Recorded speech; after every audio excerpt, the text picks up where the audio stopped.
Ready? Start. Former CJI Ranjan Gogoi on Wednesday slammed a group of activists, lawyers, and journalists for destroying the judiciary by launching personal attacks on judges who do not conform to the group's articulation of judicial independence. Participating in a webinar on judicial independence, Justice Gogoi said, as per this group, a judge must necessarily be anti establishment, eloquent on issues like rich poor divide, oppression of marginalized, suppression of fundamental rights, and must advocate free speech to the extent of defamation. If judges don't conform to these expectations, they are attacked personally, not their judgments. Criticized, this is destructive of the independence of judiciary. The system is not averse to criticism, but for heaven's sake, be dignified in your attack. Let there be an honest, intellectual, academic exercise. Do not impute motives. It is destructive, he said, defending his acceptance of Rajya Sabha nomination. The former CJI said there were three types of retired judges. The first category donned the mantle of activist immediately after retirement, who are the activist judges working with, who gives them a platform, but no one questions them, he said. The second category engages in professional work, including arbitration. This category of judges is very friendly with commercial lawyers.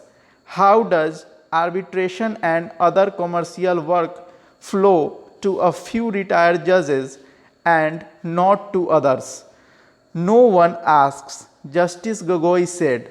On the third category, which accepts post-retirement assignments like he did, Justice Gogoi quoted a 2016 study by Vidhi Center for Legal Policy, which found that 70% of retired judges accepted one or the other assignment from the government.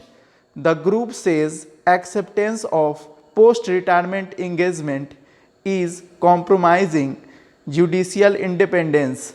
Does this mean independence of judiciary is compromised? He asked. It's an individual perception. So long as you are clear in your own mind, there is no problem.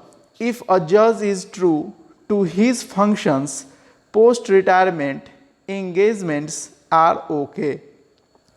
It depends on the individual, Justice Gogoi said. He also came out in a strong defense of the collegium system for selection of judges to the Supreme Court and High Courts. My experience with the collegium system is that it is a sure way of keeping the executive out of the appointment process.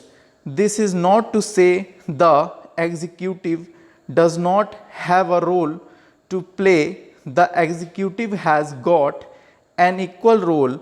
The judicial voice is the ultimate voice, he said. 14 names were recommended for appointment to the Supreme Court during my tenure. These were accepted and appointments were made in time. There was never any difficulty. All recommendations for appointment of chief justices of high courts also were also processed in time. No executive interference. What is the problem? The perception that Judge A is better suited than Judge B is an individual perception. Between A and B, if both are good and the collegium chooses B while public feels A is a better choice, that doesn't make the system bad, he said. Stop.